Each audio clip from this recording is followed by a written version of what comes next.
Hola, bienvenidos a mi canal. Yo soy Gema Caballo y hoy os traigo la segunda parte del paso español que le enseñé a Iris. La primera parte os la enseño por aquí, ¿vale? Por si os la habéis perdido. Y este es el tercer día que le pido el paso español a Iris. También hay un poco del paso español de Sparky para que veáis cómo van evolucionando. Así que sin demorarnos más, vamos allá. Adelante, vamos a ver el vídeo. Este es el tercer día que le pido el paso español. Yo se lo pedía cada día, le dedicaba unos 10 minutos para enseñárselo. Siempre es bueno ser constante y seguido para que ellos vayan aprendiendo.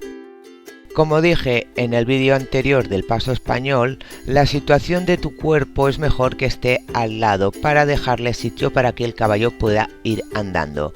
Y en este día intento pedirle el paso español situada a un lado. Normalmente los caballos tienen una mano que las tiran mejor que otra. Y según dicen, no es bueno tocarles por detrás de la mano, ya que dicen que luego a la hora de pedirle el piafé o el passage se confunden. Pero como veis, yo busco la forma más fácil para que Iris me entienda. Luego más adelante, cuando Iris ya sepa lo que le pido, ya iré arreglando estos pequeños detalles. Situarme al lado de sus espaldas no me ayuda nada porque Iris está dejando los posteriores atrás y aunque tiro con la mano no acaba de avanzar. Me va tirando más o menos las manos, pero ella no acaba de entender que mientras tira las manos tiene que andar y impulsarse con los posteriores. Así que decido no ser tan perfeccionista y dedicarme más al problema que tiene Iris.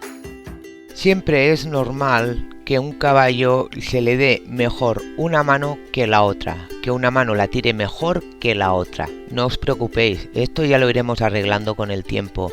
Lo principal ahora mismo es que la yegua nos entienda. Que el caballo avance cuando tira las manos es algo primordial, si no nos quedaremos con un caballo tirando las manos pero sin avanzar. Fijaros que prácticamente se está dejando las patas tan atrás que incluso parece que haga el tiende. Y por mucho que yo termine tirando de la cuerda, al no verme delante de ella no es capaz de entenderme. Aún así la voy premiando porque está haciendo lo que yo quiero, tirar las manos. Más adelante vendrá el que tenga que andar mientras las tira. Al estar yo situada en su lado izquierdo, la mano izquierda más o menos la tira bien. Lo que sí me cuesta mucho es que tire la mano derecha estando yo al lado izquierdo. Como podéis ver, la mueve por molestia, pero ella piensa que le estoy pidiendo la mano izquierda. Como podéis ver, se necesita mucha paciencia y no enfadaros y perder la paciencia, ya que la yegua ahora mismo no nos está entendiendo, me está dando la mano equivocada y es por la posición de mi cuerpo. No hay que enfadarse, no hay que darle los golpes con la fusta aún más fuertes. Llegará un momento que nos dará la mano correcta como ha sucedido. Vuelvo a pedir la mano derecha, que es la que le cuesta más darme. Y después de una sola equivocación ha entendido y me la da. Cuando vemos que algo le cuesta de entender y por fin lo entiende, hay que premiarlos para que sepan qué es lo que queremos. Ahora estoy en su mano derecha, que teóricamente es la mano que le cuesta dar más, y como os fijáis la da sin equivocarse, y eso es porque estoy posicionada en su lado derecho. De esta manera sabréis la importancia que tiene nuestro cuerpo y la zona en que nos posicionamos. Ahora mi intención ya es intentar pedir un par de trancos con el paso español y que avance. Así que vamos a exigir un poco más y no le vamos a dar el premio solo que levante la mano, sino cuando levante las dos manos, una y otra. Aún no estoy perfeccionando la elevación de las manos ni que las estire. Lo que estoy procurando es que entienda lo que quiero. Voy variando mi posición para saber de qué forma me puede entender mejor. Y en cuanto tira la mano mucho mejor de como la está tirando, la premio. Siempre la intento premiar cuando hace algo mejor que lo anterior. Y cada vez pido un poco más. Normalmente las sesiones de trabajo en las que le pido el paso español suelen durar entre 5 y 10 minutos. Todo depende de cómo vea el caballo, si se agobia, si no se agobia, si puedo pedir más, si menos. El caballo es el que me indica la duración que pueda tener la sesión de aprendizaje.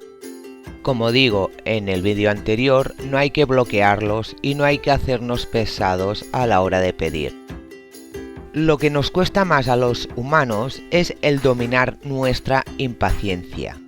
Cuando vemos que un caballo está haciendo bien el ejercicio, queremos continuar a ver si sigue haciéndolo bien y poder disfrutarlo. Y esto es un error que hacemos cuando enseñamos algún ejercicio al caballo. Lo sé por propia experiencia porque a mí me ha pasado y lo único que logramos es bloquear el caballo y no comunicarle lo que realmente queremos y nos gusta. Así que aquí me da bien la mano y doy por finalizada la sesión de trabajo.